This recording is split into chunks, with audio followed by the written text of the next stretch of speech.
3 table spoon വെളിച്ചെണ്ണ. അപ്പം വെളിച്ചെണ്ണ നന്നായിട്ട് ചൂടായി കഴിയുമ്പോൾ ചെറിയ ഉള്ളി, ഇഞ്ചി നീളത്തിൽ അരിഞ്ഞത്, പിന്നെ പച്ചമുളക്. നമ്മുടെ എരിവിനനുസരിച്ച് പച്ചമുളക് ചേർക്കാം കേട്ടോ.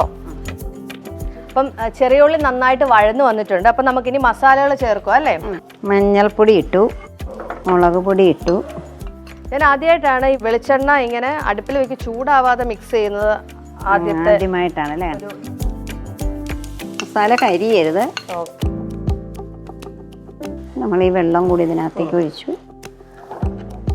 ഒന്ന് പച്ചമണം ഒന്ന് മാറട്ടെ. ഒന്ന് തിളച്ച് കഴിഞ്ഞ് കഴിയുമ്പോൾ നമുക്ക് നമ്മൾ തേങ്ങ അരച്ച് വെച്ചിരിക്കുന്നത് തേങ്ങ പാലും ഉണ്ട്, തേങ്ങ അരച്ചതും ഉണ്ട്.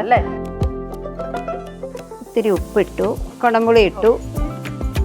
നമ്മളുടെ അരപ്പ് നന്നായിട്ട് തിളച്ചു. നമ്മളിനി ഈ മീൻ ഷാലോ ഫ്രൈ ചെയ്ത് വെച്ച മീൻ ഓരോന്നായിട്ട് പെറുക്കി ഇടും. ജസ്റ്റ് ഒന്ന് ആവി കയറി വരുമ്പോൾ നമ്മൾ ഒന്നാം പാൽ ഒഴിച്ചു കാത്തു വെക്കും കേട്ടോ. ഒന്നാം പാൽ ഒഴിച്ചതിന് ശേഷം തിളയ്ക്കാൻ വെക്കില്ലല്ലോ? ഇല്ലില്ല.